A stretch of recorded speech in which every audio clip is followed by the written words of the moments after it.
Hey guys, it's Bailey and welcome back to the channel. This is going to be a top 5 in under 5 video where I talk about my top 5 favorite beauty products in a given category in under 5 minutes. The topic for today's video is going to be one and done eyeshadows, and what I mean by that is basically an eyeshadow that you throw on. You don't need a primer, you don't need a complementary color to add dimension. You literally apply it and you run out the door. They make for a super easy morning routine and a very minimal morning process, but not every shadow meets the qualification to get the right lasting power, a really multifaceted look where you can just apply one shadow and still look like it's a nice put together look. First on the list is easily the budget win. These are the Elf Smudge Pots. I've talked about them before. They are $2 a piece and they are a cream based formula, so you apply them like you would any other cream shadow, but then they dry down to a powdery consistency and then they last throughout the day.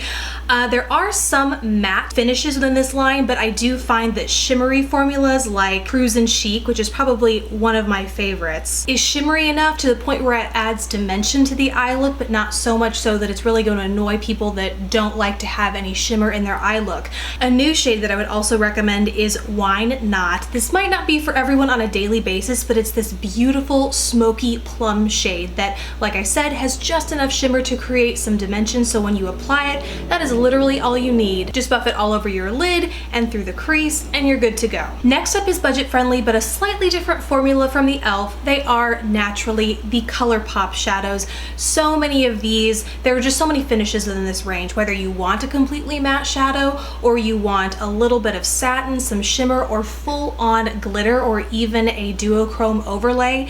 These shadows are a gel or a moussey gel consistency, so you apply them over your eye and then they dry down to a more powdery texture that does not budge throughout the day. Getting into the less than budget friendly realm, but still absolute must-haves in my book, and what I'm actually wearing today, are the Marc Jacobs Twinkle Pop Eye Sticks. Obviously, despite the hefty price tag, wasn't a deterrent for me. I love these so much that I have many shades to choose from. Today on my eyes, I am wearing the shade Au Revoir, but in a few videos, my favorites, my July favorites video, I was wearing the shade On the Verge, and I either will have or have a tutorial up on that already, because this is what really inspired it all. All I applied was this, a liner, and then it was done. But on camera, in person, wherever, it just looks like this it looks like a more complex look than it is, and that is all about what a one and done eyeshadow is. The reason that I chose these sticks over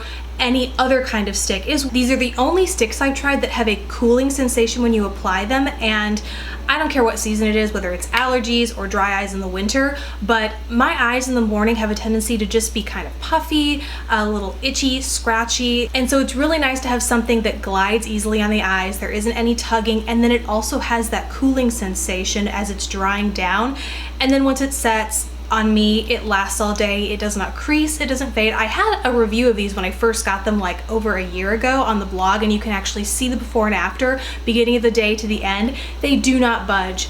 I absolutely love them. I think they're worth every penny. They're probably actually in my top favorite kind of luxury high-end products as well. I love them that much. Joining those in the luxury one and done category are the Charlotte Tilbury Eyes to Mesmerize kind of cream mousse shadows. I talked about these a few months ago. They have been in multiple favorites videos, I think, because they're just that good. And to contrast them against the Marc Jacobs Twinkle Pop Eye Sticks, for one, is the format, if you prefer to blend a mousse or cream out over an eye stick, but also because of the finish. The Twinkle Pop Eye Sticks are pretty, like I said, heavily shimmery, lots of twinkle as the name might suggest, whereas the Charlotte Tilbury are more of like a foiled metallic sort of finish. So you still get that same amazing depth and dimension with one eyeshadow, but if you're not super fond of shimmer or sparkle, don't feel it's appropriate for your everyday, work life, these are an amazing alternative, and like I said,